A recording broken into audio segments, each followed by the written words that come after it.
of each for damage, harassing Yusuf mother, peering at a name on one of the sleeve. Hey, wasn't there an harassing at Oxford? Tao nodded, hoping Yusuf would leave it at that. It was that Igbo woman, wasn't it? Someone said it was suicide and not an illness like they were saying in the paper. Who said that? Sao frowned. Look, us. He wants us for Yusuf to ask if he knew Christine. So he steered the conversation back to Yusuf. Was Yusuf intending to marry his current girlfriend? Oh no, Yusuf exclaimed. But don't get me wrong. I do like Joycey. We dance, we go to the pictures, we have a good time. There is nothing wrong with an English lass for a bit of fun. But marriage, that's different. When I am ready, my friend, it's gonna be a 100% Nigerian woman. Yes, most definitely, and a good northern Muslim one too. I don't care what Spear is saying these days about Nigerian women. The fact remains that at the end of the day and in the middle of the night, Yusuf winked. They are the best. Tao shook his head impatiently. No, no, no, listen to me, Tao. Nigerian women know how to care for us, how to cook our food and maintain. But the English women, them no fit do that. Besides, have you seen English women after they reach 30 years old? What do you mean? Tao, come on, don't tell me you don't know what I mean. Haba, after they pass 30, they look old. No tell me say you know they see am. They get all these wrinkles. Yusuf scrunch up his face in demonstration, and their bottom just go flat like ironing board, whereas our African women remain young and smooth and curvy. Man,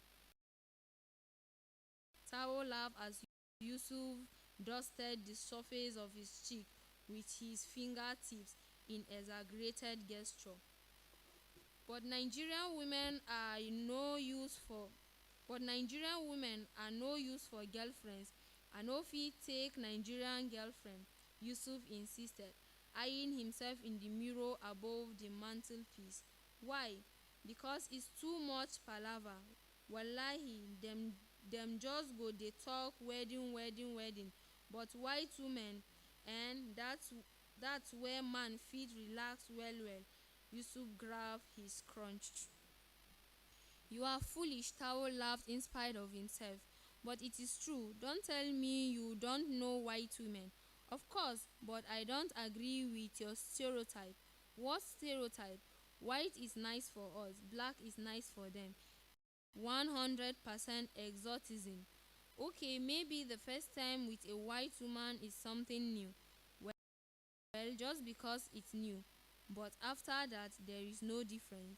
You love the woman for who she is, not for her color, Tao insisted, recalling a similar but less jocular debate with Christine. Tao, my friend, you are fooling yourself. Why do you think they like you? Because you get hotspot mind. And no tell me say you no think white women for kule like expressway and you treat am different to African one now. No be so? I don't. Anyway, as for me, I'm gonna marry a Nigerian. It is my patriotic duty. And then if I want, I can even marry up to 4. Yes now, and they're gonna be natural ones too. No makeup, no wigs, no mini skirt. How about you, Soup? You want go back for caveman age? Look, I have the right to marry 4 women, and it is the same for you. Yusuf stepped away from the mirror. Look at your father. How many wives in get? Plenty, no be so? And he is happy. His wives are happy. That is his business. So you go marry English woman. And what about Master Tunde? What about that? Tunde asked, standing in the doorway with an armful of paper cups and plates. How many wives you go take, English or Nigerians? What do you mean, how many? One, of course, Tunde replied. The Bible says a man shall take one wife.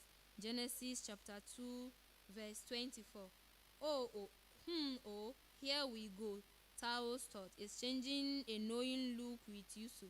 The Lord spare us. But Tunde had already launched into scripture.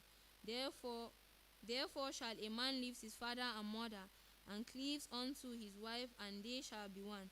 It doesn't matter what nationality, as long as my wife is born again. But what about Abraham and Moses? Yusuf asked. Didn't they have plenty of wives? Only, only two, and that was in Old Testament time. Tunde squeezed the paper plate hard against his chest. And what's wrong with Old Testament? Yusuf persisted. Tunde stood in his house, squashed stack of cup in his hand, so that Tayo felt obliged to intervene on his cousin's behalf. Yusuf, those were in the times before Jesus Christ. Things have changed since then. Don't you even know that? Ah, that's your Christianity, Yusuf laughed. Na too confusing for me. Anyway, Tao, what about the French lady writing to you? You didn't write it to us. Who is she now? Tunde signed and left the room. Don't vex me with his religion, Tao whispered, punching Yusuf on the arm. And she is not French. She is just a good friend whom I accompany to. Good friend? Girlfriend, you mean? Yusuf laughed, striking back with a jump in his rib. Don't use those fancy Oxford words with us. Accompanying. What does accompanying to the stack? Anyway, I am off to change accompany me alone in the room. Towels straightened the record that still lay scattered across the floor. Such a joker. He was right about something, if not about race. Tao reasoned that if he behaved differently with Vanessa, then he different cultures, and the same thing would apply to any woman from a different culture, any woman not from Nigeria. But how did Vanessa see things? Were Yusuf and Christine right to say that English women only like black men because they were exotic? Though why was he troubling his head with all of this? Tonight he wants to have a good time, dance and enjoy some sweet vibes. Joycey and her friends, Norma and Jane, were the first to arrive. They wore matching pink miniskirts with high heels, which reminded Tao of the three Supreme, except that these Supreme were white and carried wicker basket of food instead of tambourine. Now we are ready to party, Yusuf announced, clapping his hands while Tao saw the women's basket and carried them to the kitchen. Moombo, Tunde called from upstairs. It's a Nigerian. Yes, Tao smiled. I have never heard you speak it, Joycey turned accusingly to Yusuf. But Yusuf didn't hear. He was too busy peering into the basket. Custard pie, Swiss roll, Scotch egg, Yusuf marbled, cheese straw, Swiss roll. Now that's what I am talking about. Now that's what I am talking about. Sausage roll, Yusuf, Joycey shouted. Bloody hell, women! Yusuf jumped, one hand hovering guiltily over the sausage. Why are you shouting? I said I haven't heard you speak Nigerian. Nobody speak Nigerian, you daft thing, Yusuf laughed, and she had lost Yusuf's attention to Samir, who wanted to know what they were celebrating. It's a party for my cousin, Tunde explained, and also in honor of the Gambian independence. But you But you champ aren't from Gambian. Yeah, but we are all African, Yusuf replied, ushering people back to the front room. An Indian, our inspiration, Tao added. We are hoping for an African Nero. Well, stop hoping, Samir laughed. Why? Only wish for your Nero if you want trouble. You want religion division. You want poor people to remain poor and for power to stay within one family. If that's what you are after, then by all means, pray for a Nero. No disrespect to the disease, of course. Oh, come on, Tao raised his voice against Samir's. Look, the man might have him of siding with landed interest, or for condoning religion difference. Read his autography, and you will see what he has to say on religion. Why should I read his stuff when I live it? And you think his daughter will make things better? Aren't women always clever than men? Tao turned to Joycey, who had been leaning against the kitchen worktop listening. The others were busy arranging food, but Joycey seems to be interested in what they are discussing. So why does Yusuf speak Nigerian too? Why doesn't Yusuf speak Nigerian too? She asked, picking up a knife and a cake. Tao glanced at Samir and then back to Joycey. Where was Yusuf when needed? There are many, Joycey. Yusuf speaks Hausa and I speak Yoruba. How many languages? Joycey asked. Victorian sandwich. Hundreds. Cricket. She stamped the cake and slid it rapidly into triangle piece. Yusuf never told me that. He is taking me to Africa after we are married. I see, Tao nodded, wondering just how many girls Yusuf had promised that to. Samir had left them talking and the music had started. Come ladies, I think we have worked hard enough. Let's join the party. The front room was crowded, and Tao recognized only a few people.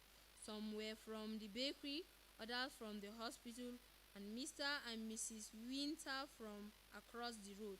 Tunde was introducing Tao to others when Yusuf announced the first dance. Distinguished ladies and gentlemen, he boomed, welcome to our party and let's see some dancing. The first is ladies' choice, and please don't all rush for our Oxford gentle Yorkshire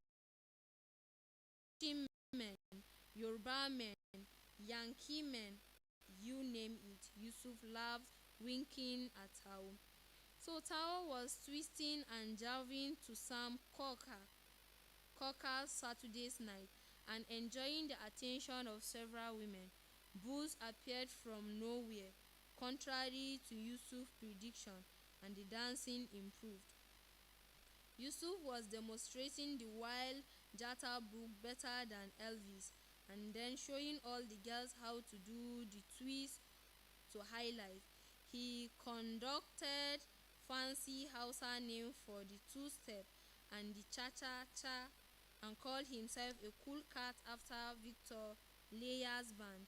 It made the girls laugh, and soon the whole room was spinning from side to side, arm in the air, scared, wishing back and forth. Girls reached for Tao's hand. He held one and then another, until at some point in the evening he found himself standing in the hallway with one hand pressed against the wall and the other wrapped around a woman's waist. Easy does it, Yusuf winked, brushing past them to open the front door. And then there was a shout and a turn, and something struck hard against Tao's jaw.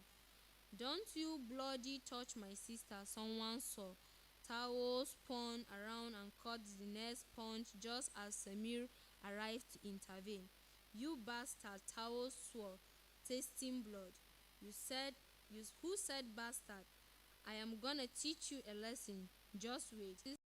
who started it, but by then the girl was nowhere to be seen.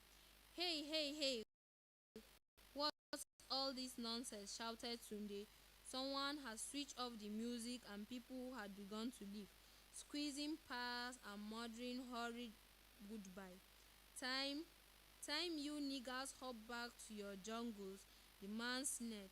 Shut your bloody mouth. You wanna fight? Come on, Tao beckoned, stepping forward. But Yusuf blocked his path. The man kept shouting as others pulled back and pushed him outside. Yeah, go ahead and call the police if you like, Tao jeered, pushing Tunde out of his way. Look at that, Tao pointed angrily at his jaw. His bloody This bloody idiot just walked in and started the fight. Let him call the police.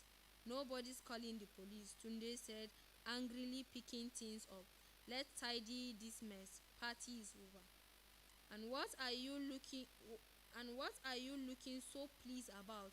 Tayo glared at Yusuf, standing in the hallway grinning. You still want to marry an English girl? Yusuf laughed. Tao swore at Yusuf as he fingered the swelling on his lips and was about to swear again, and he realized Yusuf had stopped grinning and was waving for him to run.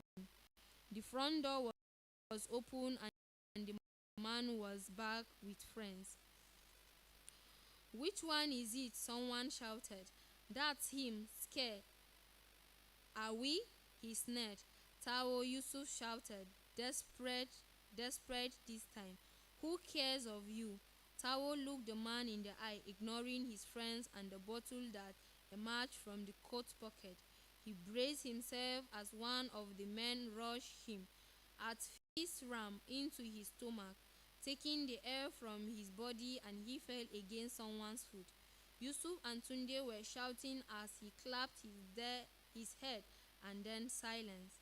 What's going on? Tayo gasped, opening his eyes to see men in uniform. Get up, the policeman shouted. All of you down to the station for questioning. Tayo closed his eyes and winced in pain.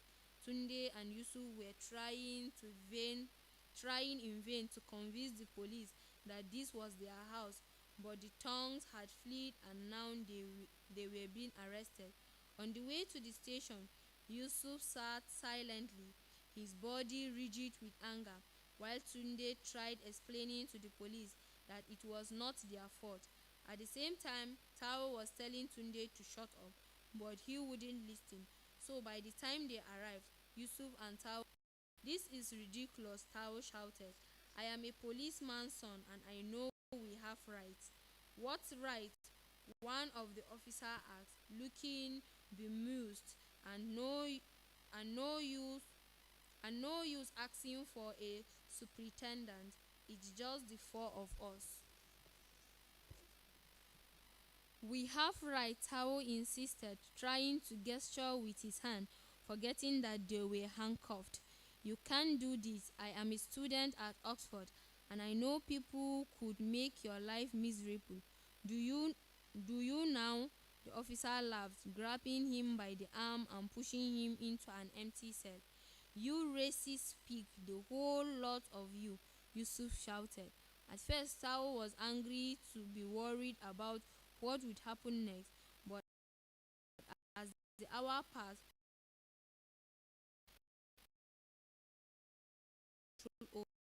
over events. Here they were, three black men locked up in separate cells.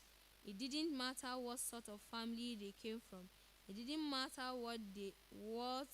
it didn't matter that they were educated. It didn't matter that he studied at Oxford. Tao stared at his empty cell, imagining various morbid scenarios and then trying to think of a solution. It would have claimed it would have claimed it would have calmed him to know that Mr. and Mrs. Winter had seen what had happened and would come to the station the following morning, but Tao had no way of knowing this at the time. Chapter 14. When Tao returned to Oxford, He decided not to tell anyone about the fight in Bradford. He definitely hadn't wanted to tell Vanessa, but she had noticed his chimped tooth, which left him little choice but to tell her something. And he, acting as a Sir Galahad, had intervened. But Vanessa seems to have a sixth sense, which was the only explanation Tao would find for why she had started nagging him so much. Sometimes it was about the way he spoke to other women. Sometimes it was about his football. At other times it was his social life. She complained that they weren't spending enough time together. Yet he wondered if she had really wanted to spend time with him. Why had she wanted to come? Why hadn't she wanted to come to his wedding? Yes, she wouldn't be coming to join him later, but that wasn't the point. She had also told him that his Nigerian friend made her feel excluded, but he wondered how she could possibly feel excluded. Morning, someone said, drawing towels from his throat as he sat awaiting the arrival of the bride. "Good morning," Tao smiled at the young woman who sat next to him in the pew. He was about to introduce himself properly when she turned to face the altar and made a sign of the cross. She then knelt on a prayer couch in such a way that her skirt rose above the back of her knee, revealing a shapely pair of legs. Tao closed his eyes and listened for some moments to the organ music, thinking that maybe he ought to pray too. He looked to the altar and the sanctuary where their white robes and roof colors. The church was otherwise dark and musty until an unexpected ray of sunlight pierced the stained glass window. Tao smiled, thinking of the sunshine coming all the way from the groom's home in Kano and bursting through the English clouds to make a guest appearance in Finchley, North London, for today's service. Unfortunately, this sun was a frustrating winter one, bringing plenty of light but no heat. Tao looked again at the woman next to him and contemplated conversation, but the organ music stopped and everyone's eyes turned towards the back of the church. They all watched in anticipation, but the organist had stopped to signal anything in particular and soon resumed another piece. As Tao listened, he felt a relief because it was not him having to take the vows, and awe at the solemnity of such occasion. He reflected that his wedding was the most surprising of any he had attended, and surmised that the bride must have fallen pregnant. This at least would explain the speed of arranging it, but there was no one to confirm his hypothesis.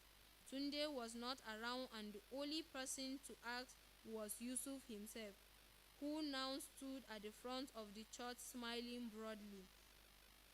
Tao stared at the groom, looking for signal of nervousness. There were no obvious indicators, but Tao knew that beneath the smile, Yusuf was anxious. Sitting in the congregation on the bridegroom's side were many of Yusuf's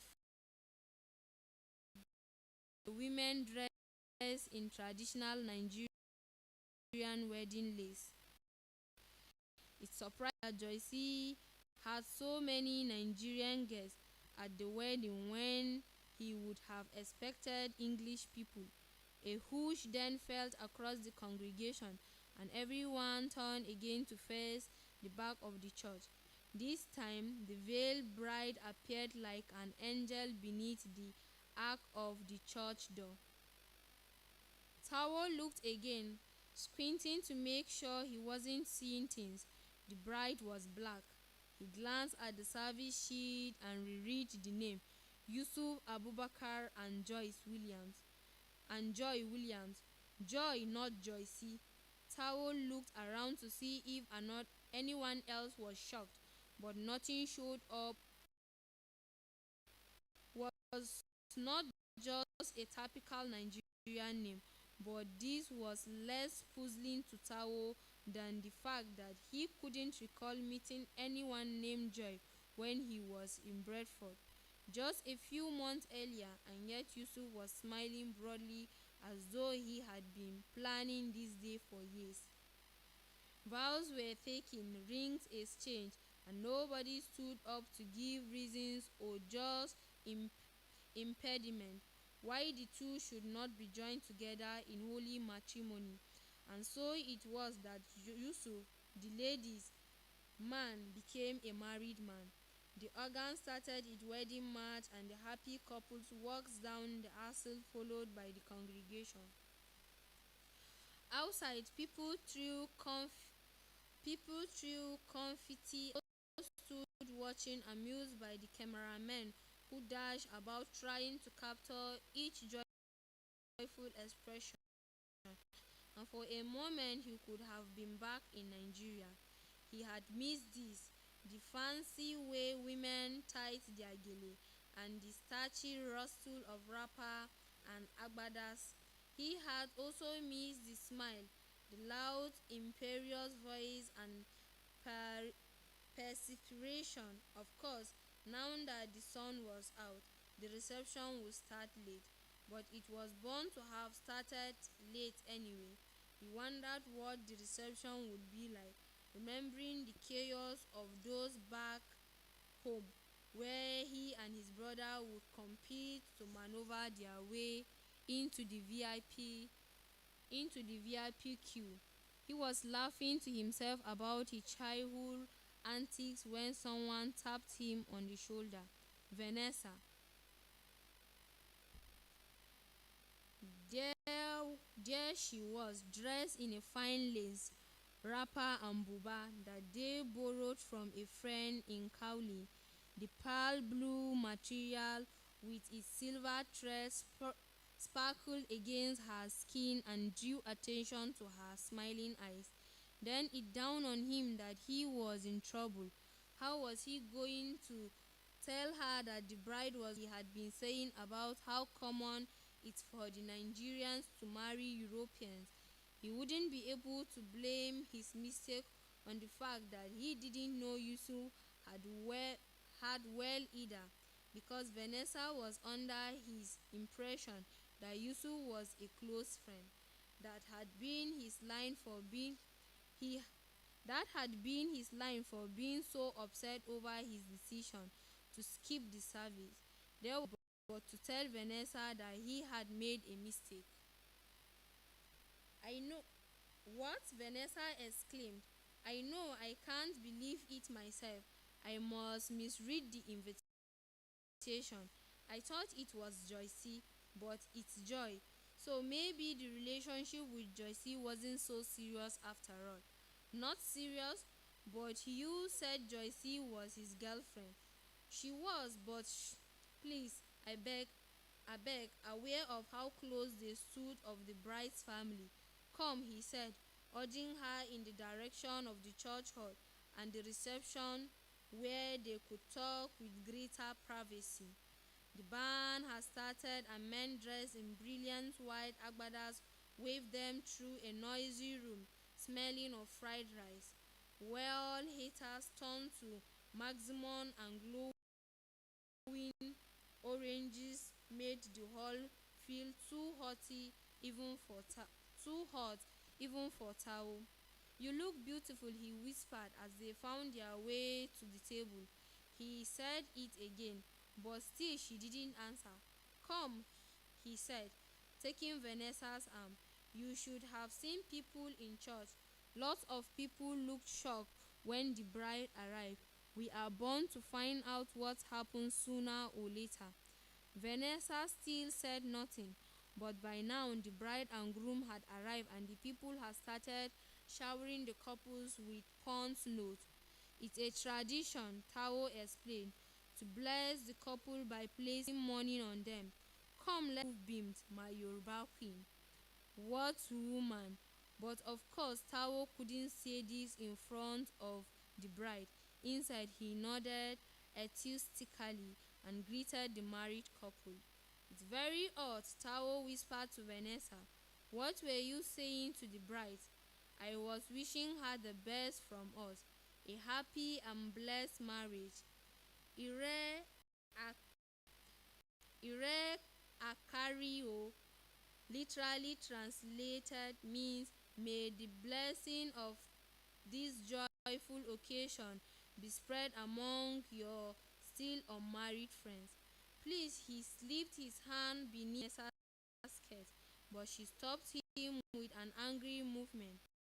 Okay, he relented, surprised by her action, but others were joining their table, so nothing more was said.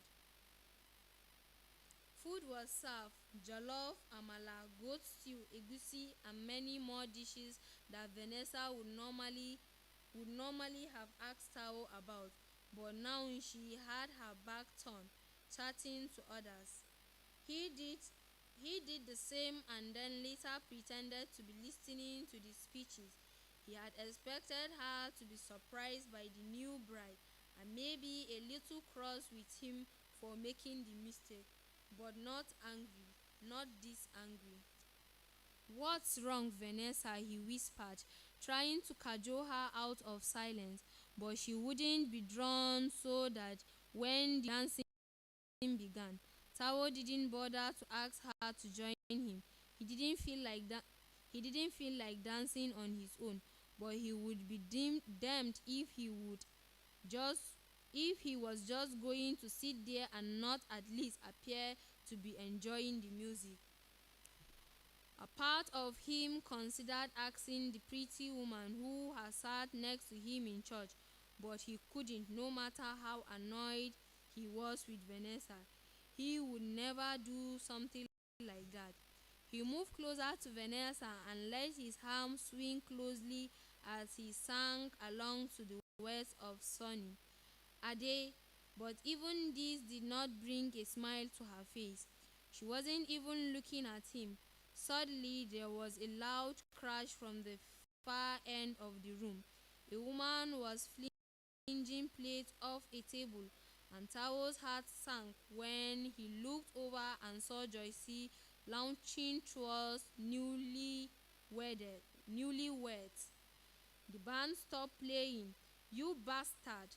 Bastard! Joycey screamed, failing her harm as others attempt to restrain her. For a few minutes, everyone stood still in shock until someone led her out of the hall. Nah, drink, drink, people murmured, but they knew it was not simply drink. Vanessa and Tao stared in a stuffy railway carriage back to Oxford, just the two of them. He sitting on one side and the other on the other. Silent, he tried to start a conversation by joking about Nigerian wedding and the drama that came with them, but Vanessa wouldn't be moved. And that crazy woman, Tao added in a final attempt to coax Vanessa into talking. Really, he felt sorry for Joycey and ashamed of the way he had avoided going wrong in front of Vanessa. Things were bad enough already. Vanessa, you have been silent all afternoon. Suddenly, it's not just because of the wedding. I am fine, she answered coldly. No, you are not. I know you are not. Yes, I am, Tao watched as she continued to stare out of the window, occasionally combing her hair with her fingers. Of course, something is wrong. Well, why don't you tell me then, Tao? She said, turning to glare at him. Tell me what? Tell me why you lied. Shall we? Christine. Yes, Christine, your old lover, the one you're supposed to be related to, remember? I am not stupid, Tao. Charlie told me a long time ago that you two were lovers, but I never now so bloody obvious. You and all your bloody Nigerian friends just use white women, don't you? And you chose to listen to Charlie. Are you in love with him or something? Oh, for Christ's sake, stop trying to turn this into something else. Do you really think I couldn't work out who that poor woman was? You used us and then dumped us for black women when you want to get married. Well, you obviously don't understand me or my culture. Oh, it's your culture again, is it? Bloody culture, she shouted. What a nice little excuse. And what do you call me dressing up like this in your Nigerian costume? Don't you think I am trying to adjust to show you that I can fit in? Is that supposed to impress me? It's not a costume, it's a national dress. Fine, national dress, attire, call it whatever the hell you want. Happy now? Ready to tell me the truth? Or is this also cultural?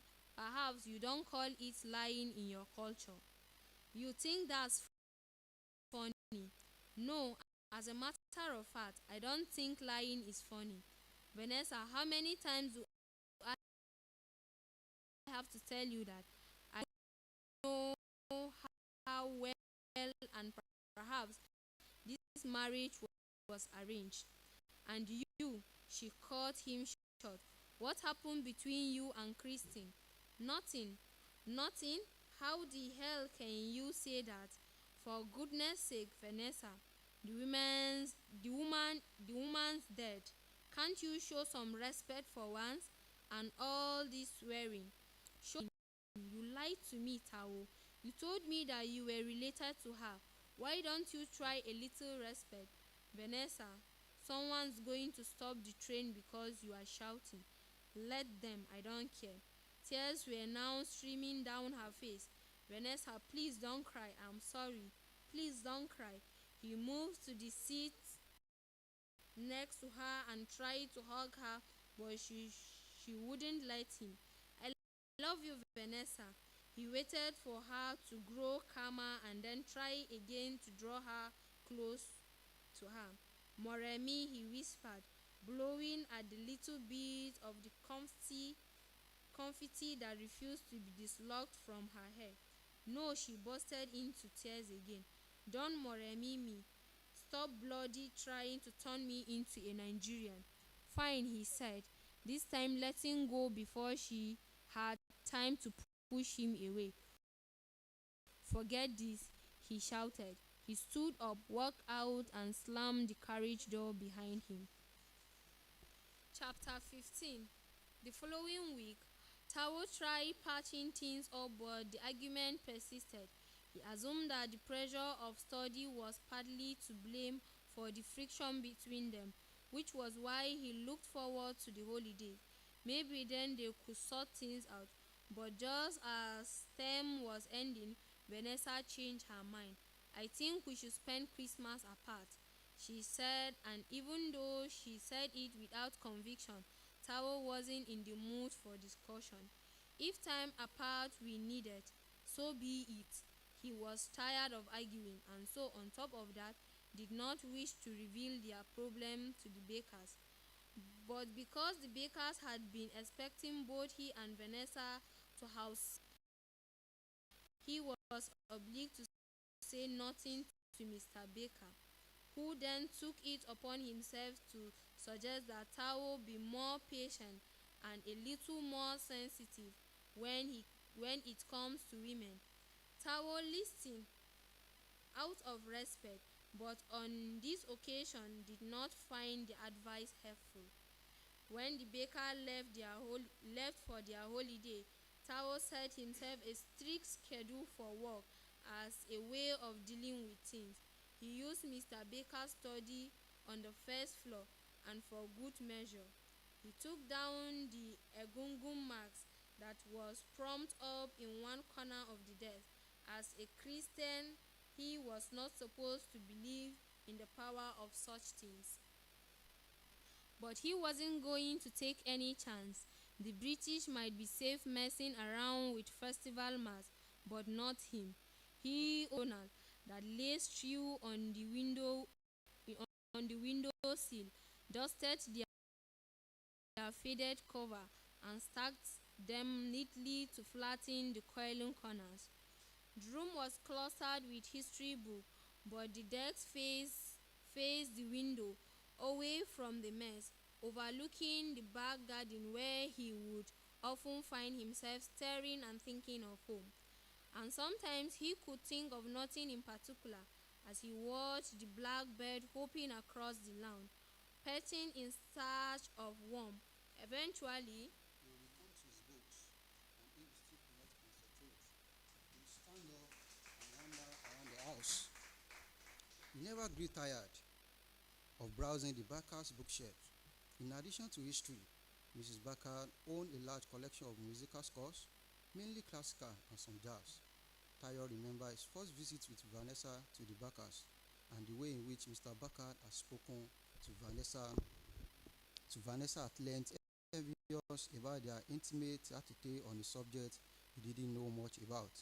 There were other books in the house, in Germany, French, and Italy, which were Isabella's, an impressive assortment of European and Russian literary greats, including a complete collection of Dostoevsky and Tolstoy. Tayo admired this vast assortment of books and the way the Barker had decorated their house with a mix of Italian and English paintings, as well as the African bronzes and carvings that Mr. Barker had collected over the years. Tayo imagined owning a house like this one day, a home tastefully decorated and filled with books, a home which could be shared with friends in the same way as the Barker had shared theirs. Isabella, like Vanessa, collected beautiful things. Vanessa had transformed his own rooms with her thoughtful touches, silver candlestick holders, the Spanish mirror blanket. On New Year Eve, Tayo awoke feeling particularly homesick. He thought of Tunde in Brantford and Ike and Bolaji in London, preparing for the night parties. And he pictured the scene back home in Nigeria. Women would be pounding yam, palm wine would be flowing, and the irresistible beat of high life and juju would be calling dancers to their feet. He began to feel that everybody except him would be in the party spirit. And so, to rectify the situation, he took out his favorite IK, Dairo, Vin, and filled the house with his music. Then, on the spur of the moment, he decided to cook. By mid-morning, he was off to buy a chicken from the covered market. Realizing he didn't know what spices his mother used, he asked an Indian storeholder for advice. She told him 2 powders carefully sealed in wax paper, one marked cumin, the other turmeric. Tayo smiled to himself at the thought of a culinary adventure, but as soon as he got back to the house, the novelty of the idea had worn off. He would never made stew in his life. So what did he think he was doing? Trying to be a modern man? Everyone knew that women were the natural cooks, not men. Besides, even if his chicken were a success, what joy would there be in eating alone? He thought of the time 2 years ago when Christine had prepared a banquet of his favorite food. She had cooked yam and akara, eba and egusi, and invited all the African students in Oxford, as well as a few cousins from London. And that night, after they had cleared everything away and were all alone, they spent their first night together. But it was too painful to remember this thing, so he tried to concentrate instead on looking for something in which to prepare his pasty white bed. He looked everywhere but found no black pots of the type he smoked. Now what? How was he going to know when the chicken was properly cooked? None of Isabella's recipe books contained a chicken stew recipe. There was a chicken stew, having chicken vol vent, coronation chicken, but no chicken stew, which meant he would have to guess. He had just finished chopping the bird into irregular chunks, 2 of which had slipped off the breadboard and sailed across the chicken floor, where the doorbell rang. Oh no, this would be one of Isabella's friends sent to check on him. He must make sure nobody came into the kitchen and saw the mess. He picked up the chicken pieces and tossed them into a pot and ran to open the door. He expected to see either Fiona or Annie, but instead there was Vanessa. In his excitement, he forgot that his hands were slimy with chicken pieces. As he reached, as he reached to kiss her, she turned her face, and the kiss landed clumsily on her cheek. She sniffed the air, and so did he. Yay! He panicked, running back to the kitchen. He pulled the pan of cumin and turmeric water from the ring, tipping it dangerously and nearly scalding himself. He stood helpless, wondering what to do next. Vanessa had followed him in. Mr. Ajayi, she smiled. What are you doing? And what does ye means? It means, oh, bugger, Tayo laughed. And this is my lousy attempt at cooking. But who are you cooking for? The smile left her face. Are you expecting someone? Only you, Vanessa. Me? Yes, he said, tossing her a tea towel. And now you can dry the dishes. But I'm not staying, she added quickly. Then I will have to entice you with a cup of tea, he said, knowing without looking that she was smiling. She could say what she liked. He knew she had not come all this way simply to say, switch it on and return to the stove to fiddle with his pot, all the while watching her from the corner of his eyes, taking off her cardigan. Static made her blouse stick to her body, and each time she tried to pull it away, the material leaped back, clinging to her breast. He smiled and stepped closer, pretending to need a spoon in one of the drawers near where she stood. And when he brushed against her back, she stopped what she was doing. He waited for a moment to plant a line of kisses down the back of her neck. Slowly, she turned towards him, and then, to bring her to his height, he lifted her up onto the counter, knocking over one of Isabella's teapots. Soon, they were talking clumsily at each other's clothes. Nothing else mattered, not even the teapot, not the whistling kettle, and not the angry chickens. Later that evening, they devoured a box of rich cheese crackers, a jar of M's pickles, and the rest of Isabella's Christmas fruitcake. They were clearing the plate when Vanessa reached for his arm and made him sit. Tayo, we can't keep. But he wished she had not brought it up. Not now. Not after they had just shared. Not after what they had just shared. Not on New Year's Eve. But you said you wanted a break, and now you have come back, and we have done all this, so I'm confused. I didn't want a break. Couldn't you see that? And then she stood up again and began gathering the plates. No, wait, Vanessa. This time he reached for her arm. I'm sorry for being sensitive, and I'm so sorry for buying myself in my work. But it is not about work, Tayo. It is about the way we talk to each other. I may not be able to trust you. It is about the way you are sometimes so critical of my views. Yes, you are, Tayo. Every time we talk about religion or women's rights, you have always got something. But can't I tell you how I see things? Georgia, maybe, perhaps in an unconscious way, he did Georgia. He thought a lot these days about how his family would view Vanessa. He had always wondered how she would feel in a context where everyone was expected to believe in God. Whatever God, at least a God. Back home, women were expected to put children before profession and to do the womanly things like cooking, something he knew Vanessa did not agree with. Aren't you going to say something? She asked. We have talked about Christian, Vanessa, and I've told you I'm sorry. I shouldn't have lied to you. I'm sorry. And if I come across as critical, it is not because I intend to. It is just that sometimes I think, oh, and when you talk about women having professions and not having children, I just feel that is that it. You think I don't want to have children? I ask. You never ask. How am I supposed to know if you don't tell me what you are thinking? Just because I defend a woman's right not to have children doesn't mean that is my own choice. Of course I want children. You do? Of course I do. Silly you. Come. She tugged at his arm, dragging him away from the mess in the kitchen, leading him to the lounge. I love you, you know. How much? How much do you love me? Too much. She smiled, holding him tightly. I'll find some music and then I will show you just how much, and you can make a fire. She chose Nina Simon, and before we found the matches, she was already dancing towards him. Love me or leave me, she sang. He reached for her, but she pushed him away. Vanessa, he pleaded, trying again to hold her, but she won't have it. She sang in a whisper, flirting with him until she drew close enough for their hips touch, and only then did she let him rest his hand on her waist. She kept on dancing, lifting her hips from side to side as she led the way backward to the sofa. Chapter 16. The new year brought with it an unexpected visit from Tayo's uncle and the first chance for Vanessa to meet someone from Tayo's family. They were all to have afternoon tea at the Randolph Hotel, which was where Vanessa now waited for Tayo and his uncle Kayode.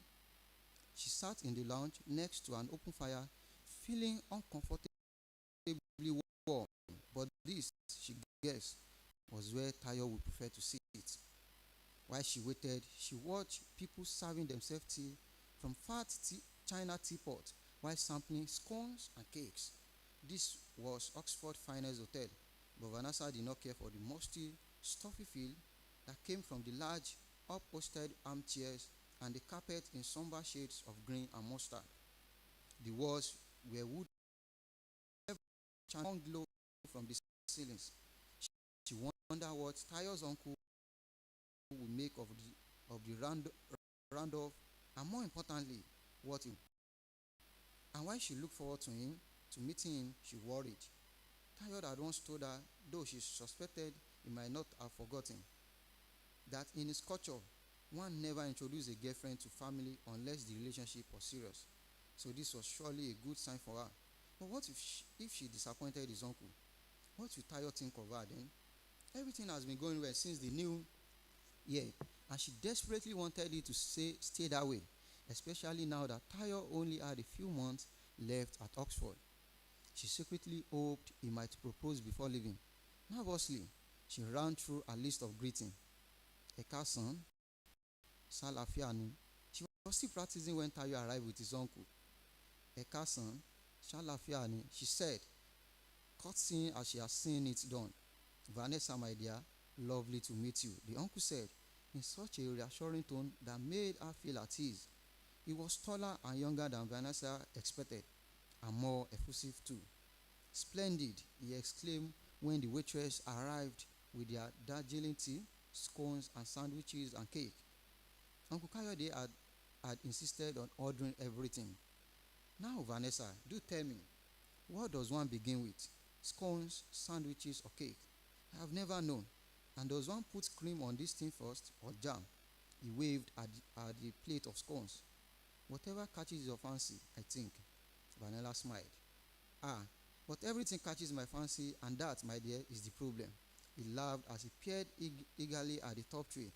Now, here we have a most exquisite collection of gatwiks, a little almond marzipan, shortbread, some macarons, petit fours, and what do you suppose this is?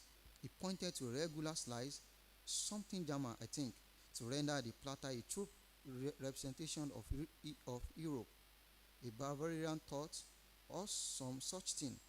Won't you say? But just look at these other two trays, so quintessentially English. And cross-leg sandwiches like the one we serve at school cricket games, Tayo added. Indeed, Uncle Kayode winked conspiratorially at Tayo. For what is good for the English must also be good for their proteges abroad, and especially are those elite institutions like Fidelity Boys. Vanessa dear, did this chap ever tell you about the first-class schools he attended? Tayo tried to interrupt, but his uncle was keen to boast of his nephew's academic achievements as well as his sporting prowess. I was not captain of every team, Tayo laughed. Yes, but nobody is talking about silly sports like table tennis or hockey. Uncle chuckled, adding something extra for Tayo's benefit in Yoruba. He opened a scone and spread it generously with clotted cream. I don't think there's anything that beats warm English scones with a dam of butter, a dollop of cream, and strawberry jam. So I say, what is the good of tourist dusty old barracks when some other occupation will allow me to travel and visit my nephew and his charming young lady over this most civilized afternoon tea? Enough of army life. Are you really thinking of leaving the army, Uncle? Tayo asked. Indeed, I am, Uncle Kayode nodded. Engineering is what I'm considering, and I will do it at the Institut Français du Pétrole in France. What do you think, Vanessa? Why engineering, she asked, flattered to be asked for an opinion. Ah, now that is what I like. A woman who asks questions, he said. Explain what the future of Nigeria was no longer in his army, as some used to think, but in the oil business. Of course, there are many places in Britain where I could study, but who can turn down an offer from France? C'est de liberté, égalité et fraternité. Ah, vos parlez français, Vanessa replied. Mezu. I think that is enough of the France, Tayo interrupted. Absolutely, Uncle Kayo laughed. In any case, I'm afraid that was the limit of my French. But Tayo, didn't your mother teach you French? Does my mother speak French? Tayo looked surprised. Why, of course. How do you think she conducts her business? Let me tell you, Vanessa. Tayo's mother is the most successful trader along the West African coast. Tayo has not told you. Well, she regularly visits Benin, Dahomey, and Ivory Coast, and she's the chief of all the textile traders in our Yoruba culture. But Uncle, Tayo protested. Vanessa smiled at Tayo, for it was obvious that Uncle Kayode was enjoying telling the stories and she was enjoying listening. But do tell me something about you now, my dear. Tayo tells me that you write beautifully, so tell me about your writings and those writers you admire. She didn't know at first how much of her work might be of any real interest to him, but as she spoke, it was clear that he was listening closely. Twice, he let his tea go cold. It was only when Tayo reminded them that Uncle Kayode had a train to catch that they noticed how much time had passed. How unfortunate, Uncle Kayode grumbled. With Vanessa's talk of women issues, I was going to impress you both by telling you about my recent encounter with Ernest Ning. Ernest Ning, Uncle Kayode nodded, smiling at their joint surprise. Then we can't possibly end. So come with us to the station and the loveliness, that smiled, and what he thought of his uncle, who seemed not at all embarrassed by this writer of erotica. She didn't know much about Ernestine herself, but enough to find it surprising that an African man whose training had not been in the arts would not be critical. With an uncle like this, Vanessa felt certain that she would love the rest of Tayo's family. Chapter 17. It came as a surprise, or more accurately, a shock, when Tayo received an invitation from Mr. Richardson to lead the Bellamy Boys School Assembly with a lecture on Nigeria. Tayo had given many talks about Nigeria while in England, some to churches, but this request was the most important thus far, not only because of the school's excellent reputation, but because the invitation came from Vanessa's father, and it couldn't have come at a better time. Tayo had just received news of his first-class degree and of a graduate scholarship. There was a time when Tayo told himself that he didn't care what Vanessa's father thought of him, but that had never really been true. It was certainly not true now that his relationship with Vanessa had grown more serious, which was why Tayo had taken extra time and care to prepare for the talk.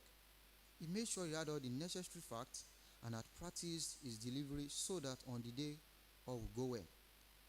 What do you clever boys know about Nigeria? Tayo began. A flurry of little hands went up. Nigeria is near the desert. The people don't wear clothes. Boys play with animals. It is boiling hot. Tayo thanked each boy for their contribution. Pleased that children spoke up to amplify and correct their stereotypes instead of giving a simplified version of what he usually presented to adults. an overview of Nigeria history, its topography, its main industry, and political parties. Tayo began, but was nevertheless relieved to receive confirmation of this with their enthusiastic applause at the very end. "Bravo," Mr. Richardson said, patting Tayo on the back as he led him to his study, which reminded Tayo of Mr. Faircliffe's office. It had the same stuffy smell of old books and paper, and the same neat rows of trophies and shields displayed within glass cabinets. Even some of the decorations, the Nigerian guards and marks, were similar to those that hung in his old headmaster office in Ibadan. "Do sit," Mr. Richardson gestured to Tayo so that they would sit facing each other across the large office desk. Tayo felt pleased with how things had gone and waited for Mr. Richardson to finish fiddling with his pipe so that they could discuss the assembly further. But Mr. Richardson had other things on his mind. "What are your intentions with my daughter?" he asked, catching Tayo off guard. "And you of her, I imagine." "Well, yes, sir, Tayo stammered, struggling to find his word. "You see, Tayo," Mr. Richardson continued, taking his pipe from his mouth, "in many ways, you and I are quite similar, aren't we?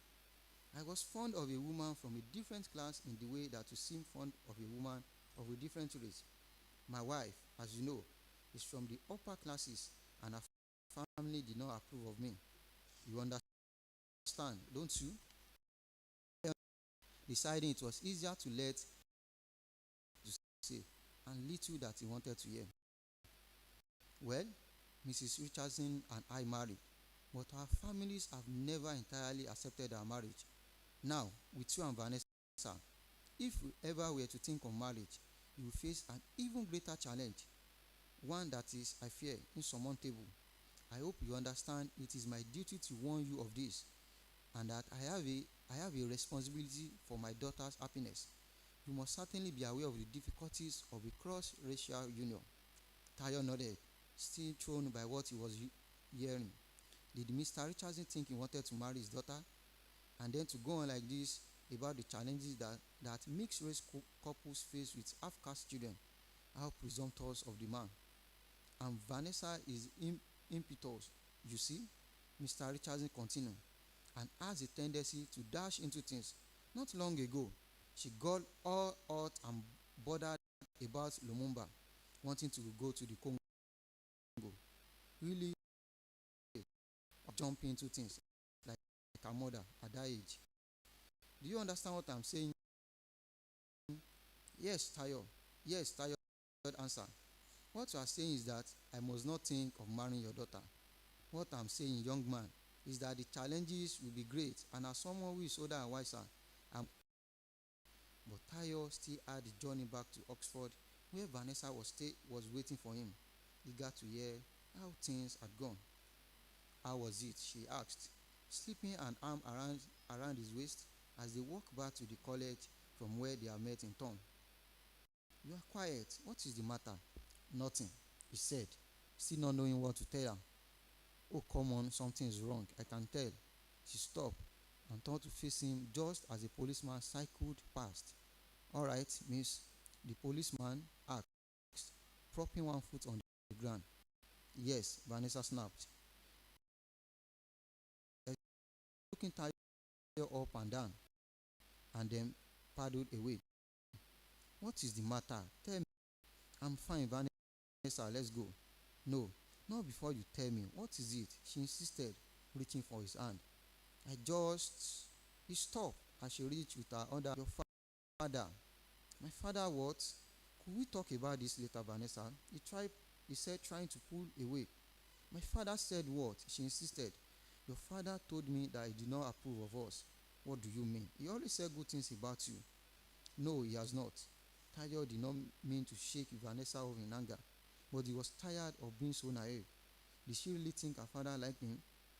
And now she was looking innocently at him, gazing into his eyes as she reached again for his hand. He held it briefly, then let go. "Vanessa, we can't have a future together," he so opposed. "What do you mean?" Tell me what he said.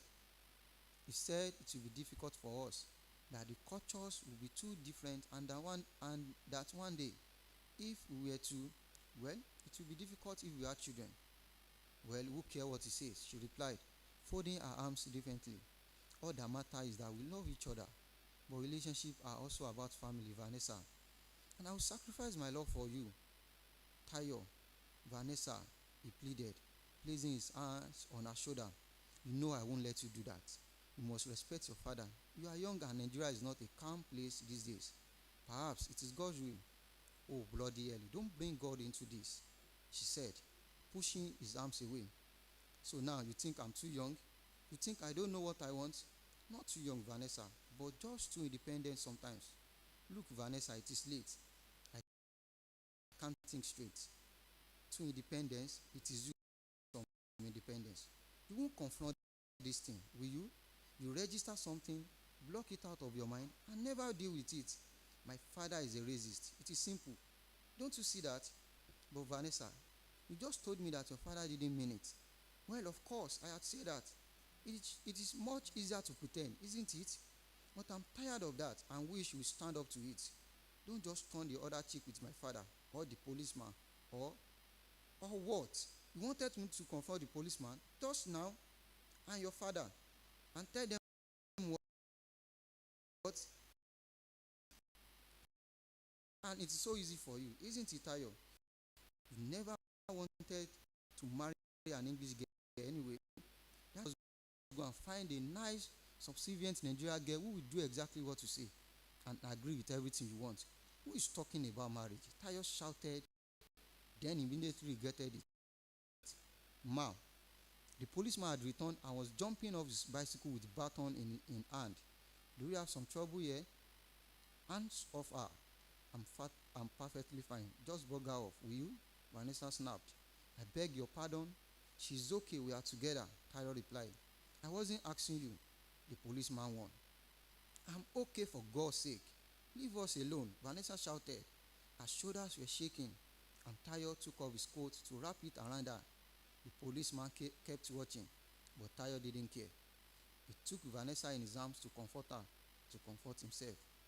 It had started raining as Tayo walked back to college, and only then did he realize that he had left his coat at Vanessa's. Usually, he would have sprinted to outrun the shower, but the damp and drizzle had already seeped through his clothes the way English rain always did. No point in running, Tayo mumbled to himself. Maybe Vanessa was right. He should have stood up to her. He flicked the rain from his face and picked up his pace. If Vanessa really thought he couldn't stand up for himself, he would soon prove her wrong. I love her, Tayo spoke to the rain. Damn the rain, damn her father, damn every racist in England. For once in his life, he was going to act on impulse and prove to Vanessa that he was capable of being a man of action. No one, not society, not her father, was going to stop him from proposing her. He ran the rest of the way back to college and stopped panting for a few minutes as he fumbled in his trouser pocket for his keys. He opened the little door that led into the porter's lodge and docked, but still he hit his head against the top of the door frame and swore silently. Ah, Mr. Ajayi, the porter called out. Glad to see you. I've just popped a telegram under your door. Stay here to make sure you got it.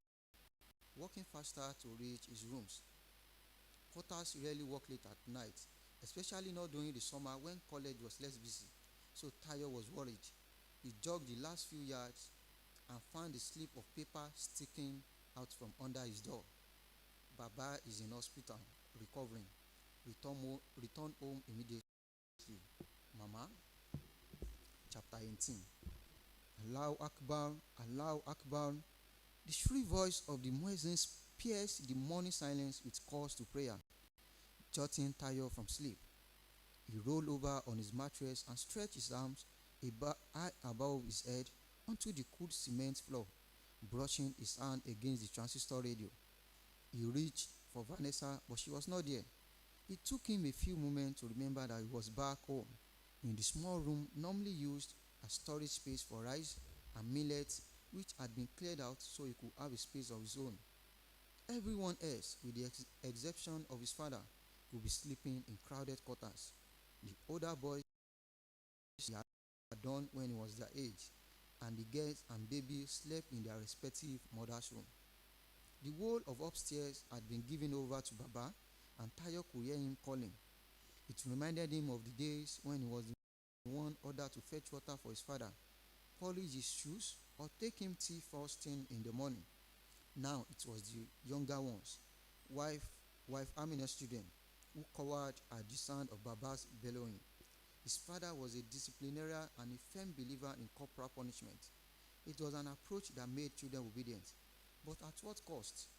Tayo often wondered.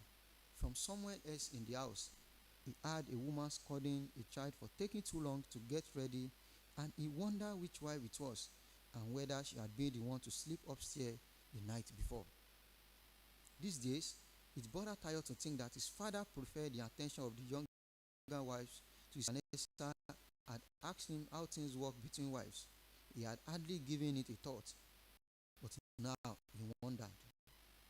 His mother seems her usual jovial self, but maybe it was all a facade. He sometimes wished he could talk to Mama about her life, but there was never a moment when she was alone. Now, for example, she was outside chatting to the other wives as they drew water from morning baths. The standpipe was close to his room, and the metal bucket clanged against his wall.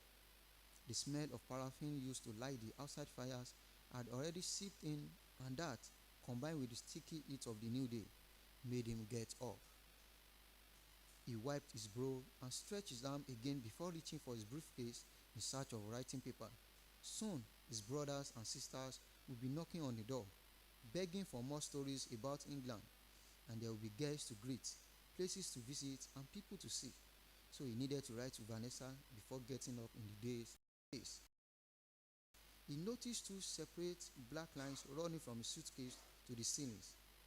Ants. What could there be in his case that had drawn them? Earlier, he had emptied it of the melted black magic chocolate that were supposed to have been gifts for his brothers and sisters. Tayo sighed as he brushed them away, watching the black dots scatter, then regroup, persistence in their march. As a child, he would have played with them, showing them off course with chalk, but he didn't have time for that now. Remy, Tope, Bayo. Tayo heard his father bellow and guessed that he was standing at the top of him. Sure enough, he then shouted, "Kí ni wọ́n ń pè ẹ́ pàápàá?" which made Tayo laugh.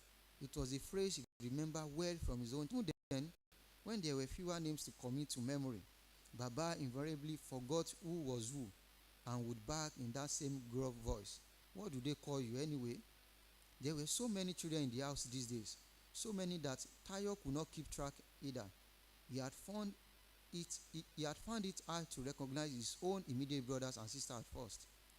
Busy had grown tall and thin like sugarcane, and brother Remy, who was just a boy in 1963, was now a young man, stylishly sporting the latest Nkrumah haircut. Apart from Baba, who was still convalescing, they had all been at the airport to welcome Tayo home, dressed in their finest, and some of the women were dancing as he came through customs. There was so much that he wanted to describe to Vanessa. 27th July 1966. "My dear Vanessa, I miss you so much and can't wait to see you again. I've been trying to have in Ibadan, but each day I am besieged by family and friends. I barely have time to myself, so I am rising early this morning to write before time is weeks away. How are you and your mother and father?" Tayo paused, thinking of his last encounter with Mr. Richardson. He despised the man for his bigotry, and yet, now that he was back home, he could see that persuading his own family to accept a white woman might prove more of a struggle than he had originally imagined. Yesterday, when a family friend announced that his son will be marrying an English woman, father had been skeptical. How will the woman fit in? He had asked, in a tone that Tayo found unevenly similar to Mr. Richardson.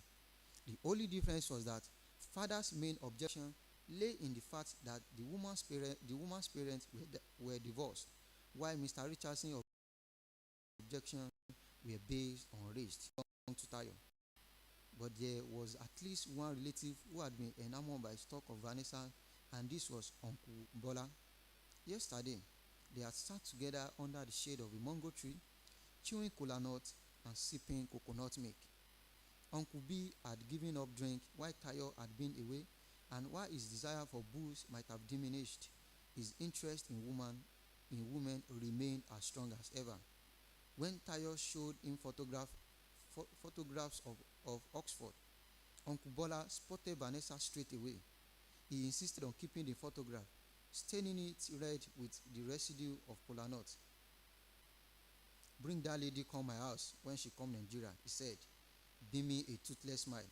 Tayo was thinking of how to best to describe his uncle to Vanessa when he heard people calling, running, and down the corridor. "Brother Tayo, Brother Tayo." The knocking Tayo stood up quickly to answer the door. "Brother Tayo, ẹ káàárọ̀," Remi said, dispensing with what was usually of greeting. "Kílódé, what is going on?" Tayo asked. "They say na coup," Remi answered, waving his hand like a crazy man. "Coup? What do you mean?" Tayo dropped his pen and tucked his singlet into his trousers as he ran with Remi to the front of the house.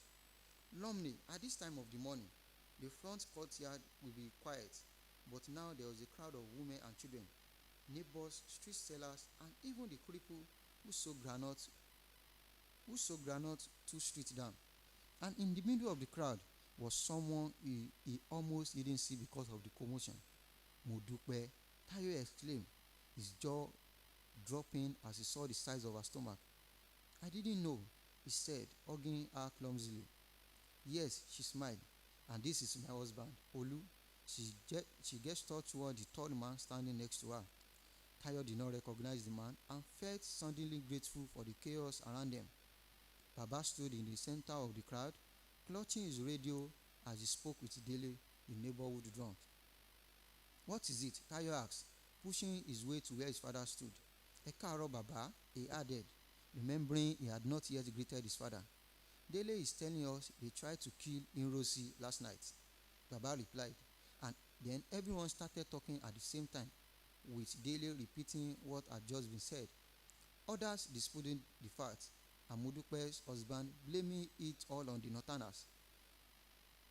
Tayo took a good look at Modupe's husband this time.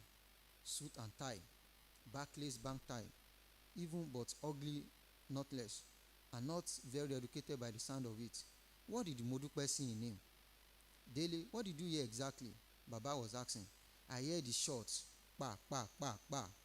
"What shots? Are you sure? What were you drinking?" Baba shook his hand in exasperation. "No, sir. Na shot, real ones, oh. I know they lie, oh. Yes, sir, na shot. They won't kill him. So what do we do?"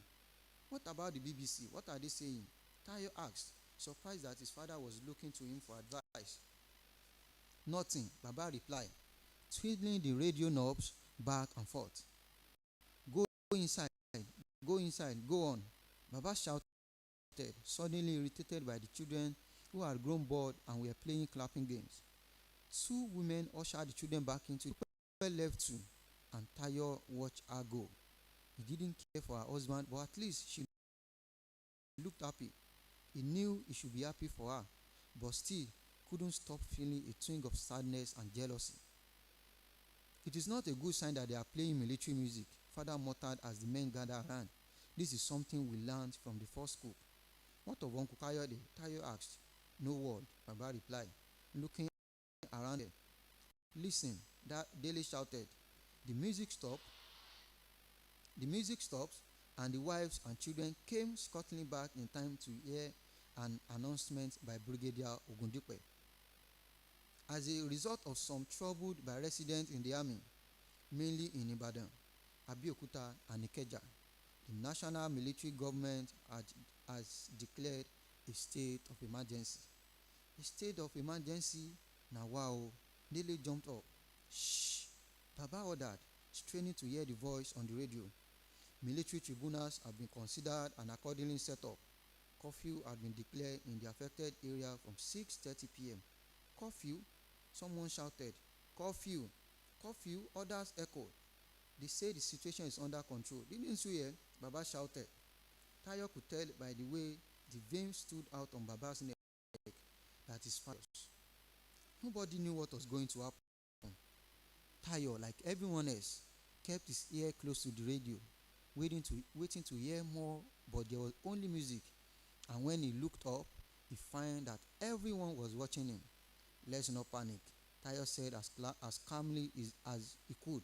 Then, because people seemed to be waiting for him to act, he suggested, with an authority that surprised even himself, that they return to their house, that they return to their homes. Chapter 19. The daily papers carried news of Nigeria coup d'etat, but it was several weeks before Vanessa received Tayo's telegram letting her know that he and his family were safe. He didn't say when he would be back, but she hoped that it won't be long. She thought often of their last day together when she had gone to see him, not knowing until she arrived that he had received a telegram calling him home. She remembered offering to help him pack, and now he had responded by pushing him for her instead. Come, he urged, pulling her towards the bed. He didn't seem to care that it was the middle of the morning when anyone might pass by. Shh, he insisted, pressing gently against her lips before locking the door. Better, he smiled, peeling off his shirt as he joined her on the narrow bed that creaked with the added weight. And soon, neither of them cared if anyone heard them or the noise of the bed as it thudded against the wooden floors. 4 times to leave her feeling abandoned.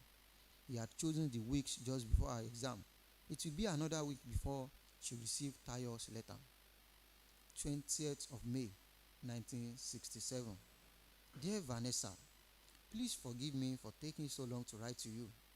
I have tried to write this letter many times over the past few months, but each time it seems as if the gods have conspired to stop me. First, it was the news of the coup, which by now you must know all about, and then of course the start of the civil war. But in between all of this came my father's second heart attack. It has been a very difficult time for my family, but Father is pulling through, and I now feel an immense sense of relief. We are also worried about Uncle Kayode in the midst of all these political events, and I will tell you more about it when I see you. But at least he too is safe and well at this time. I don't know when I'll be returning to Oxford, but soon, I hope. I have been in touch with the college and they have shown great understanding. I miss you so much, Vanessa, and I do hope that you understand the reason for my silence during this time. I may not have written, but you have been on my mind every single day. I have so many half-finished letters that I started to write to you. I am rereading one now. People have grown up and things have changed. The building that I once thought of as large now looks so small next to the new construction, offices, banks, hospitals, and schools. And then there is also the heat that I had forgotten. You know how much I hate the cold, and yet this heat is too much. Even the food is spicier than I remember, and you must not laugh. Finland has blunted my taste bud. My younger brother teases me, calling me Oyinbo. That is how we refer to expatriates, for forgetting how to take pepper in my food. I think of you all the time, and when I look at things, I try to imagine what you will see. I'm even using my sense of smell, like the smell of sea meeting earth, so sweet and comforting, and all the wonderful aromas of cooking. This morning, akara is being fried in the back of the house where the cooking is done, and in the front of our house, there's always the delicious smell of roasted corn. A woman sits out there in the street with her open fire, turning the cups by hand and selling them to bystanders. Vanessa reread his letter over and over again, missing him and feeling wretched for what she had done. Getting drunk out of self-pity had been bad enough. She knew that Tayo will never do anything like that, and if he ever find out. Luckily, nothing much had happened with Charlie, and at least one thing was now clear to her. She was not going to keep waiting for Tayo to come back. Now that exams were over, she would go to Nigeria, and nothing, not even the Biafran war, was going to stop her. Telegrams were exchanged, and 2 weeks later, she flew to Nigeria. When she landed in Lagos, the first thing she saw were men in green fatigues with fat, black belts, and oversized boots patrolling the tarmac with guns slung carelessly across their chest. It brought home to her the fact that here was a war. It was dangerous, and it was reckless of her to come to Nigeria at such a time, especially when Tayo had sent a telegram asking her to postpone her trip. She stood for a moment, trying to take it all in. The heat, the blinding, people milling around. Then she saw him across the tarmac. Tayo, in a crisp white shirt and sandals, looked cool and devastatingly handsome. And just as quickly as she had thought about the war, she forgot it. They checked into a hotel. Tayo said they would stay in Lagos for a few days before traveling to Ibadan to meet his family. It was a small hotel with ceiling fans and private bathrooms. It was perfect and romantic, but first Tayo wanted to show her around. They took a short walk through Lagos, and everywhere they went, people turned to stare. Children followed them, chanting Oyinbo Pepe, which made her smile. She told Tayo that she felt like the Pied Piper, but Tayo seemed less charmed by the train of followers. More than once, he tried showing the children away, becoming impatient with them. Vanessa had never known Tayo to be impatient, but this was now his country, and she sensed that he was trying to protect her. She felt touched by his concern. She stared at all the beautiful people, some wearing Western clothes, others in more vibrant local attire. Hundreds of them running, dodging, walking, and bicycling as they wove their way along the busy road full of polluting lorries and imported cars that honked and beeped incessantly.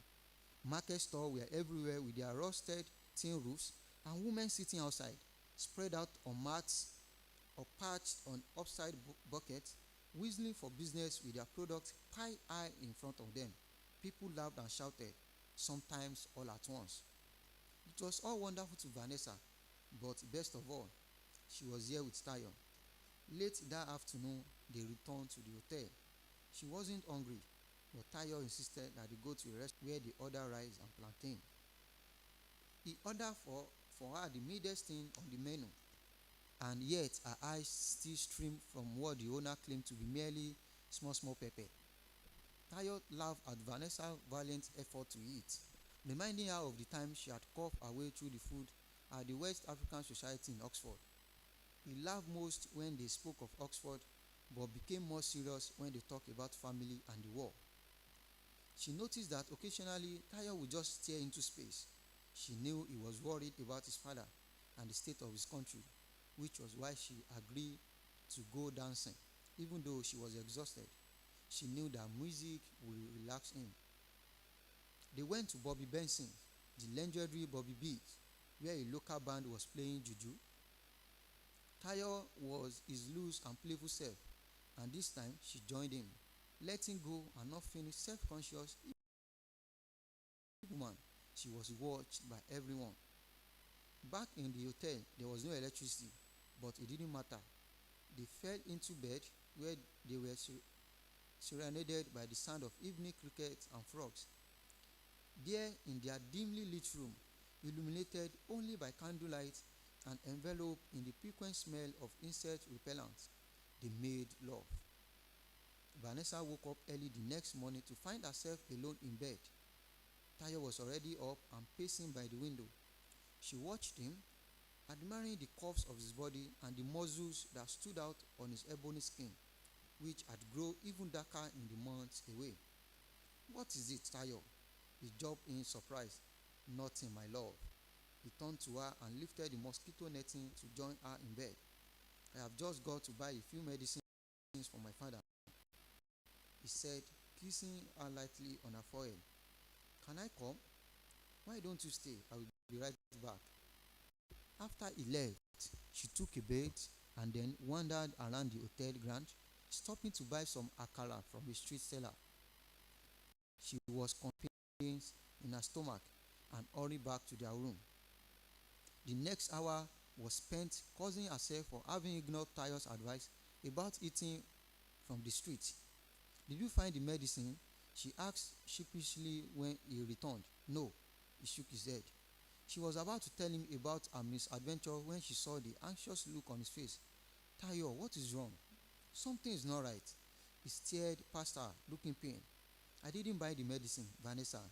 I just went out for a walk to clear my head, but it didn't help." "What is it?" She offered her hand, but he wouldn't take it. "Vanessa, I don't know how else to say this, but..." What is it, Tayo?" "I have had an affair." "You what?"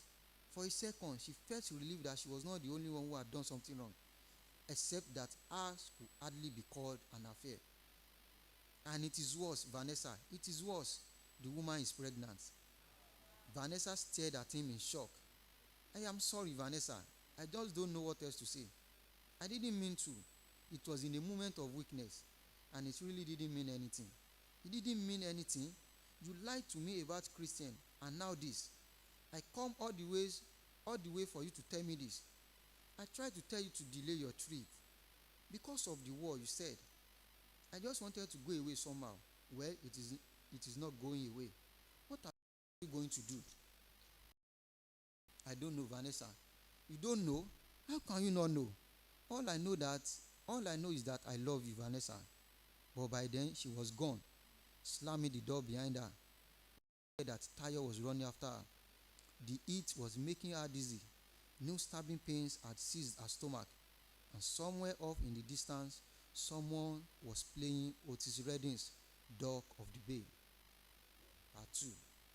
Some years later, 1970 to 1994. Chapter 20. Put your head down. In Wolof, we say "Shege." Salamotu explained. "Tenez pop," Vanessa said, lowering her head so that Salamotu could braid her hair at the back. Salamotu started tightly at the scalp, and within seconds, Vanessa could feel her fingers flying down the strand of hair. "Tenez the pop," Salamotu repeated, fastening the braid with a small white bead. "Alors, now let's hear the days of the week." Vanessa smiled. Salamotu was determined to teach her Wolof, and she felt grateful. She had learnt more Wolof with Salamotu in a month than in her whole first year in Dakar.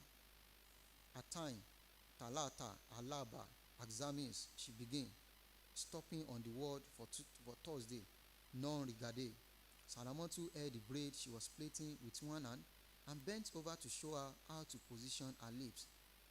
"Ce n'est pas difficile," she insisted, pointing to her throat with the comb. Vanessa listened carefully. To her ears, it sounded like Alamé. "Exame," she tried again and started to laugh. "It is difficult." "Non. Ce n'est pas difficile." "Aye." Vanessa squealed as Salamotu tugged at her hair. "Trespass gentile toy." Salamotu rubbed more Vaseline along the hairline. "And," Vanessa asked, "I have greasy hair, you know. Grease, la grass." "Si, you need it," Salamotu insisted. "Ite le faute. Believe me." "Okay," Vanessa nodded, knowing better than to try arguing with Salamotu. "Is it paining you?" "No, it is fine," Vanessa replied, even though her scalp felt like it was on fire. But she was not about to admit it, not when little girls routinely and their hair braided and never complained. She tilted her head to better to see the children playing their hopping and clapping games outside. It was a sunny Dakar day, and the children seemed happy. Beyond the main road, others would be diving off rocks into the brilliant blue waters of the Atlantic. Vanessa thought of writing an article on these Senegalese children's games and comparing them to the English games of hopscotch and skipping. She wished that all children could be happy, remembering an interview with Flora Nwakpa told her of the Biafran orphans. You not talk? Tooth Palace Pass, Salamotu asked. I'm watching. Vanessa gesture in the direction of the children. That is why you need to marry and have one of your own, like your godson. Salamotu twisted her hips for Vanessa to see the baby. Fast asleep, Vanessa smiled at the tight little bundle. All that was visible of Suleiman were the tufts of hair on the back of his head and two pink feet sticking used to hold him to her back. The clothes stretched tightly round his back and bottom and was tied in a secure knot beneath Salamotu's breast. He was a beautiful child, and yet the father had never seen him. Jean Locke had promised Salamotu that they would be married. He had sworn to take her back to France, but as soon as she fell pregnant, he had abandoned her, not wanting to be the father of a half-caste child. If John Locke could see his son, Vanessa felt certain he would change his mind, but Salamotu refused to discuss the subject. She said that if Suleiman wanted to meet his father one day, he could do so, but until that time, she would manage just fine on her own. And that was Salamotu. If she felt sad or sorry for herself, she never showed it. Vanessa looked at Suleiman again and imagined him as a child. She and Tayo could have a child like Suleiman, this gorgeous mocha brown baby. So how is Abubakar? Salamotu asked. Vanessa slapped the air dismissively with one hand. Even though there had been a time when she had quite liked him, Abubakar had been generous and a good companion, and she had learned a lot from him on their long walks down the road de la Corniche. She was grateful to him for what he had taught her about West African politics, for introducing her to people who helped her find stories, as well as contact with the local paper, Paris Dakar. You know, you could have been his Dogzemi wife, Salamotu remarked. No way, Vanessa exclaimed, pulling her head forward so that Salamotu lost her grip. Salamotu laughed, pushing Vanessa's head back into place. Cultures are different, none? Maybe two wife is too hard for your culture. And you, will you be a second wife? Vanessa challenged. No, but I'm not a Muslim. Nor am I, Vanessa said. But you don't practice Christianity either. So, Sava, none? No. Born, lost, then you should marry Edward. Salamotu suggested. Edward, Q. Hey, Salamotu, you never give up. You are almost as bad as him. Vanessa laughed. But it's good. Salamotu insisted. Yes, it's good. But I am happy as I am. Totu said. Vanessa said. For here in Dhaka, she was writing about African art and culture.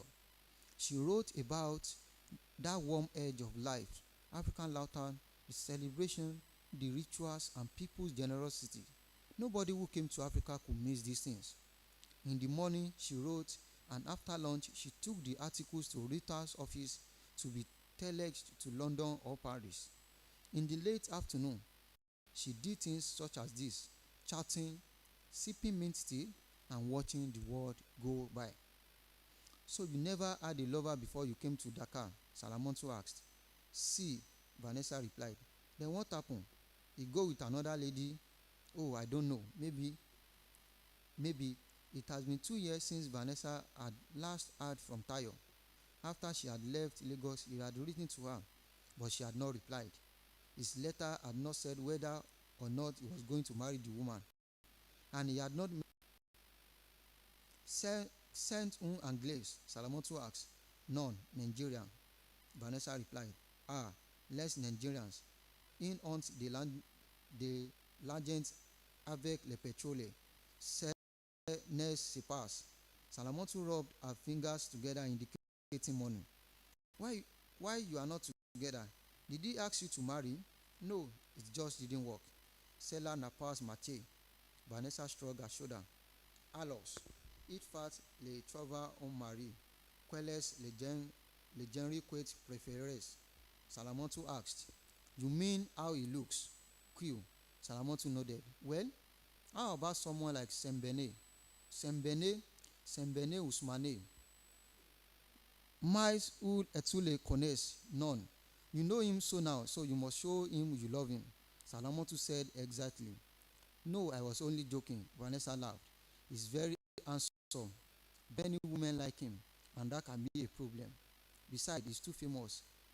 So that says you still love the Nigerian. Salamoto replied, holding the mirror for Vanessa to view her finished hair. Alos, it is beautiful, said Tress Jolie.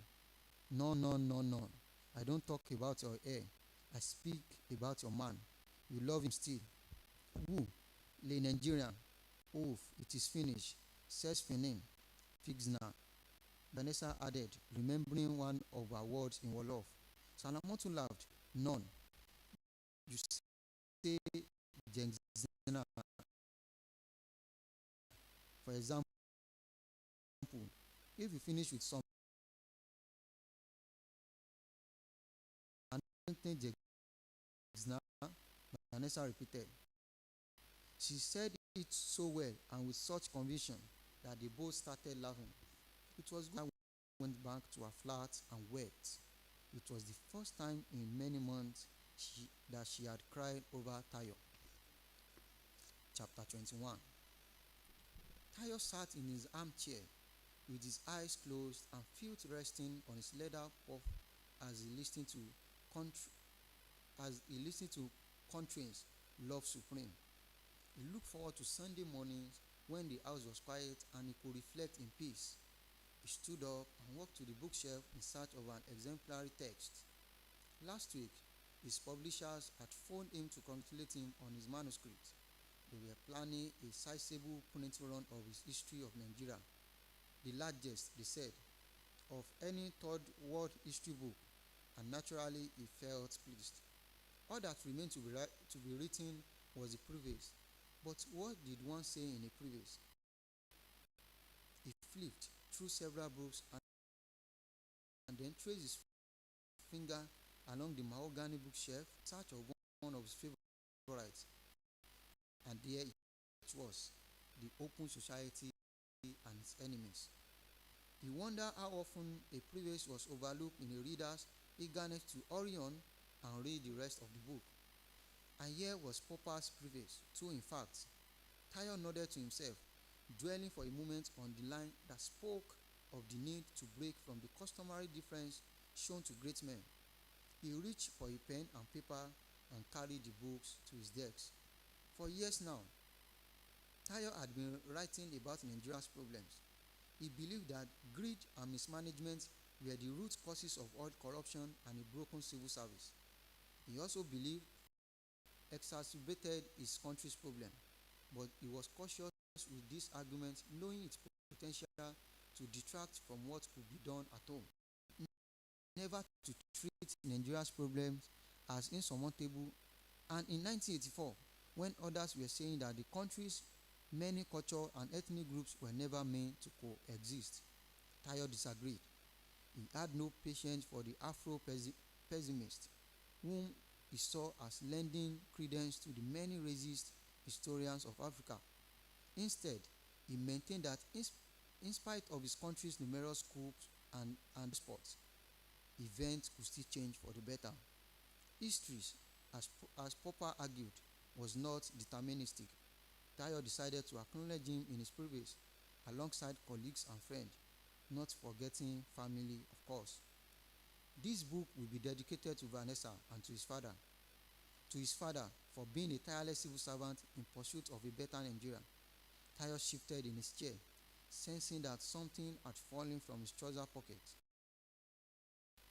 He reached down to retrieve pound notes, but instead found it was yesterday's shopping list, scribbled on medical paper advertising an unpronounceable medication, wretched pharmaceutical complaints.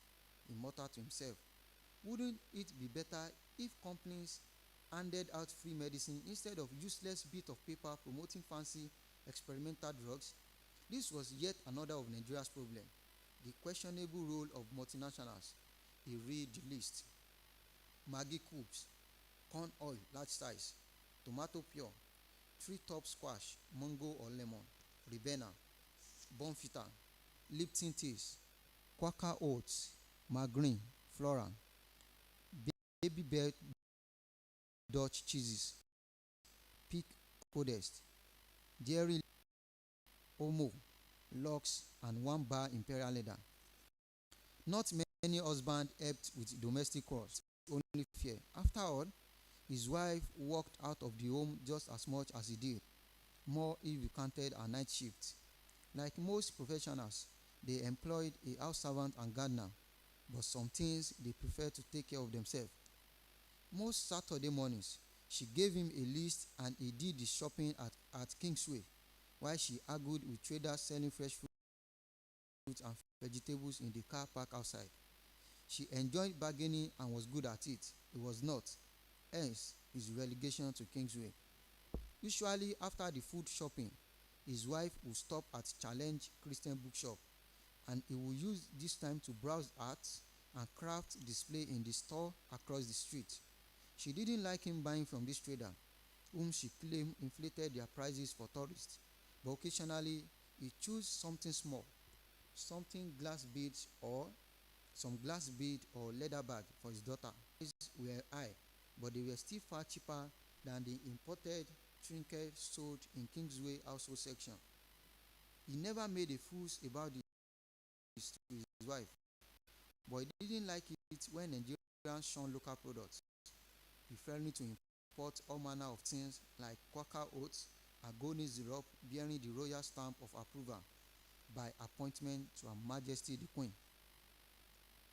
Tayo shook his head at the hypocrisy of it all, wishing his wife would see things his way. Yet he knew he was being unfair, petty even, to criticize her. If she wanted a few overseas luxuries, so be it. She worked hard for them. Tayo stretched his arms out in front of him, interlaced his fingers, and pushed them out further to loosen his muscles. Yesterday, after shopping, she had gone with Kwame and David to the abattoir to buy half a cow. Kwame White and David Wiseman were neighbors who, like them, lived in the new university homes on the Bauchi Road, identical four-bedroom bungalows with sizable back gardens. They had spent a pleasant afternoon at Kwame's house to freeze, but today Tayo was feeling the after effects of their work. Every arm muscles ache, which made him doubly glad for the day of rest. The older he got, the more he looked forward to the peace and quiet of Sunday mornings. Did he miss going to church? Not really. He still believed in God, or at least in the existence of a supernatural being, enchanted with organized religion, people crying and confessing their so-called sins in public. He viewed the speaking in tongues with great suspicion and did not care much for St. Mark's congregation. It seems church members worried more about displaying the latest fashions and the newest German car than in humbly worshiping God. His family had taken issue with him. He hardly attended services, so how could he know what congregation were like? So Tayo had learned to keep his views to himself, and while his wife and daughter worship at church, he plays his record and read the papers. These days, he listens less to highlife and the jazz of his youth, and more to the jazz of artists like Coltrane, whose music